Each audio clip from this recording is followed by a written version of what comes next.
ये जो मज़ार है जी जनाब ओन का, ये अभी अंडर कंस्ट्रक्शन है। इसकी कंस्ट्रक्शन हो रही है। ये आप देख सकते हैं मशीनरी है और ये कचरा वगैरह पड़ा है जी। ये कोई बड़ा सा जनरेटर है, ये पता नहीं कोई मशीन है क्या है। ये देखें जी काम हो रहा है।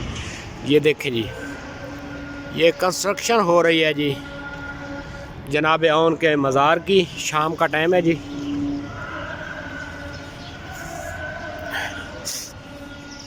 और ये जो जनाब ओन है इसको आप जो है ना कोई आम हस्ती ना समझिएगा।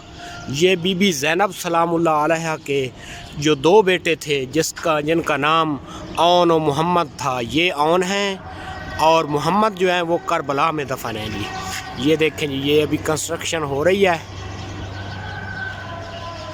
तो मैं मेन साइड से भी आपको दिखा देता हूँ जी। ये बहुत बड़ी जो है ना हस्तियाँ शख्सियत हैं जी।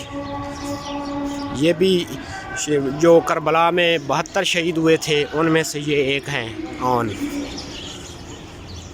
और ये इमाम हुसैन अलैहिस्सलाम के भांजे हैं जी।